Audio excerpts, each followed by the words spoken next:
Chapter 5 of Capture the Flag. Here we go.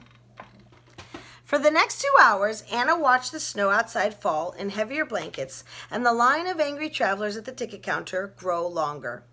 Henry played his video games. Jose thumbed through a volume of Bartlett's familiar quotations that looked every bit as loved as his copy of Harry Potter. "Hey," Anna finally said, nudging Jose's elbow. "Do you want to go get some food?" She held her breath, wondering if he was still upset. Jose held up a finger, turned a page, and looked up. "Sure," he said.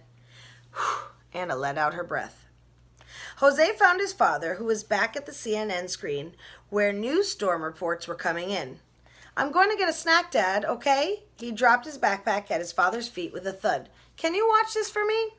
"Sure," Mr. McGilligan waved over his shoulder, gazing up at the blue and pink radar images. Anna turned to Henry. "Are you coming? You should probably tell your flight attendant." "You kidding? She'll never miss me."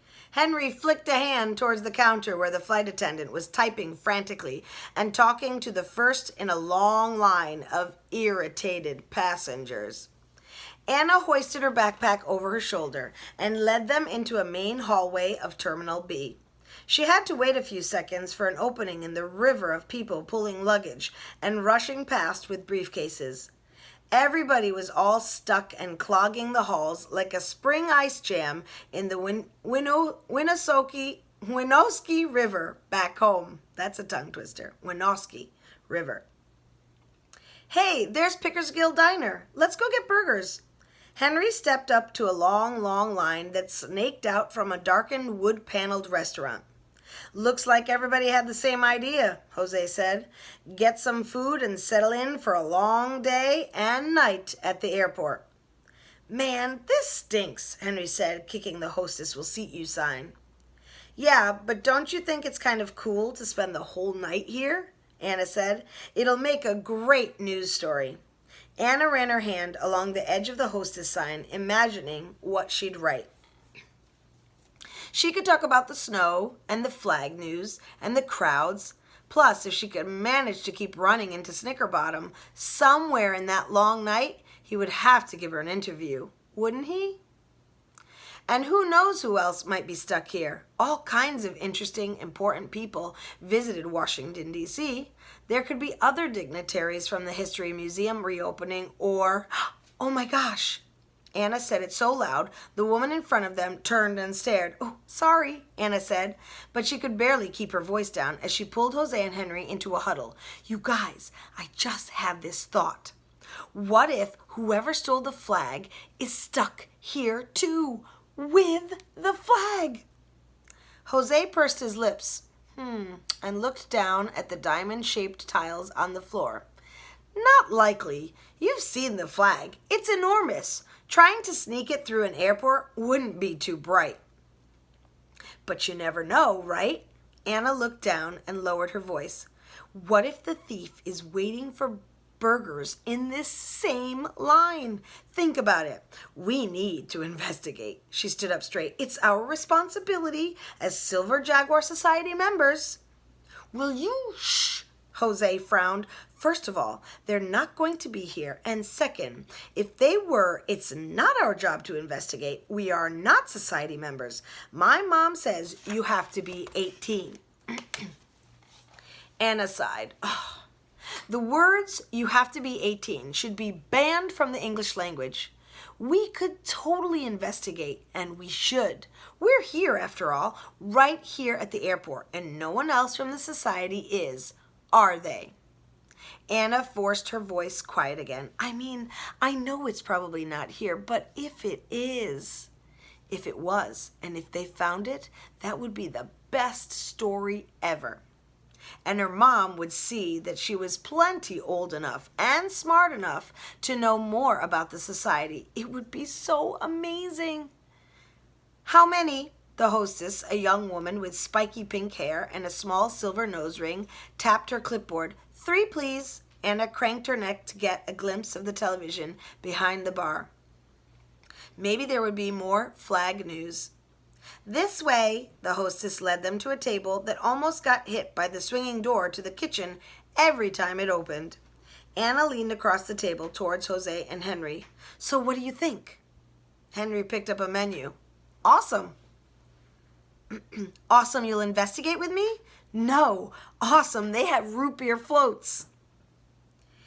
It's possible, said Jose, that someone here could know something, but what? Do you have macaroni and cheese? Jose asked the waitress who had appeared. Yep, I'll have that. I'll have a root beer float, cheeseburger, and fries, Henry said, with ketchup. She turned to Anna. And you? Oh, Anna flipped menu pages. Why, when she was in the middle of a great idea, did everybody need to stop to eat all the time? I'll have a tuna melt with fries. She handed her menu to the waitress and leaned back in towards Jose. You said but. But what? For starters, that theft was hours ago. Whoever took the flag is probably far away by now. And also, like I said before, we're not 18. It's not our job. Not our job, but it's like Snickerbottom said. When something like this happens, every American has to do his or her part, no matter how old we are. We're here at the airport, so we should do what we can here and interview people or look for clues, or don't you feel like it's all of our responsibility? My responsibility is to knock out these bank robbers. Henry picked up his game prism 5,000 again. Otherwise, I can't get to level 10. Jose looked at Henry, poking at his game prism, and shook his head at Anna. Sorry, I can't believe I'm saying this, but I think I agree with him. He took out his book. Anna threw her hands in the air. You are such boys! What is wrong with you? You spend your whole lives looking for excitement in video games and movies and books, and then when something big finally happens, you're too busy reading and poking at some super game thingy to do the real live exciting thing right there in front of you. Tuna melt? The waitress held it over the table, floating from person to person. Oh, that's me, Anna said. While Henry and Jose ate their lunch, Anna took advantage of their full mouths to do all the talking. Think about it. Everybody who was at the museum reception is either in town or headed home today, and that means that whole big bunches of them are here at the airport, stuck here with us, and maybe with the flag, don't you see? Jose poked the tine of his fork through a single macaroni and lifted it to his mouth. It's possible, he said. It's more than possible. Anna picked up the shaker of hot pepper from the table and tipped it back and forth, watching the red and gold flakes tumble on top of one another. It's probable. And if we interview some of these people, I bet we'll get some clues. And if we get enough, they'll start to make sense. Like a jigsaw puzzle, when you get enough pieces in, and then all of a sudden you could see it's a ship or a carnival scene or whatever, and everything's clear, you know? Henry stared at her. Then he went back to his game. Jose looked up at the television over the bar. The anchorman was on again. Turn it up, Morgan, a muscular man behind the bar hollered, and the hostess raised the volume. An extremely fragile piece of American history. Authorities continue to investigate all leads, and they say no one with access to the flag chamber has been ruled out as a suspect.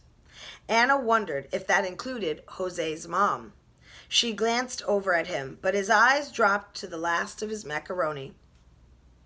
Since the snow has halted traffic out of the city for now, investigators believe that the thief or thieves are still nearby. See, Anna said. See, I think that's why. Are you even listening to me? Jose was staring at the bar. Anna turned to follow his gaze and saw the big guy who had shouted before frantically untying his apron and shuffling through papers next to the cash register. Morgan, he called out so loud that even Henry looked up from his game. You need to take over here. I have to go. He handed her an order pad and came out from behind the bar so fast he tripped on the edge, stumbling right into the table where Anna, Henry, and Jose sat. He reached out to catch himself and on his upper arm, peeking out from the sleeve of his blue t-shirt, was a tattoo of a curled up black snake that looked like it was about to strike. Before Anna could get a better look at it, the man had pushed off the table and disappeared out the door. "That snake arm guy sure was in a hurry," Henry said. "You done?" He eyed Anna's sandwich. She hadn't even taken a bite.